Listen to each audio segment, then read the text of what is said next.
Welcome to Mishna study, Masechet Kilayim, Perek Mishna Zayin. Over here in this Mishnah, we're going to speak about if someone had seeds, right, that fell into his vineyard. So as he's walking, something fell, so he didn't plant it on his own, right? But this is a little bit more removed from actively planting. It fell. Now, how do we treat the seeds that grow? How do we treat the grapes, the vine, right? That's what we're going to speak about in this Mishnah. He's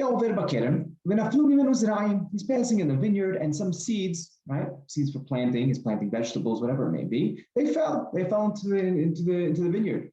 Or let's say they were taking out the zevel. The zevel is the manure, right? So they would use this as fertilizer. And there was some seeds mixed in with the fertilizer. Or let's say there was a water, right? There was a water pipeline or something that was going through and they just rushed into the field. Or let's say, Hazorea, someone planted. As he was planting, he was sowing his field, a wind came and it blew the seeds in back of him. He didn't see it. Mutar. All these are mutar. Why are they mutar? Because one of the last cases, first of all, he did it, it was totally anus, right? And then you have to always remember when the pasuk spoke, the pasuk said, "Pentigdash hamne'ah zera asher tizra," right? That you plant, right? Less that it all becomes asur, it all becomes asur b'hana'ah from what you plant. So it's speaking. We learn from here that actually Midrash Halacha learns from here.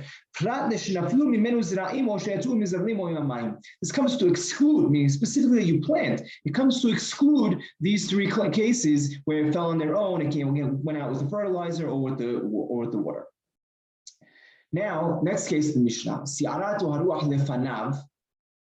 right? If the wind pushed it in front of it.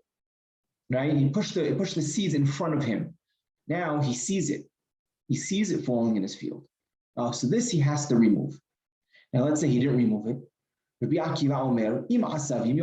it turned into grass, now he needs to go ahead and turn it. He needs to turn over the land. That's enough.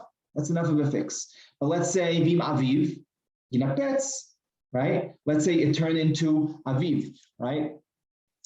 What's aviv? So aviv is the stage where, right, it turns into a smaller shoot, right? So at this point, or better yet, it turned into ears, right? So it started to grow a little bit.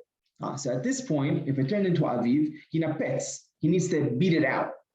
Like literally, he needs to separate it, and those seeds are asur b'hana'ah. And Rambam says over here, though, that the tevin, the straw, that he could leave and he could use it for something else. It's not asur b'hana'ah. He could use it for burning. He could use something, whatever he wants, with it.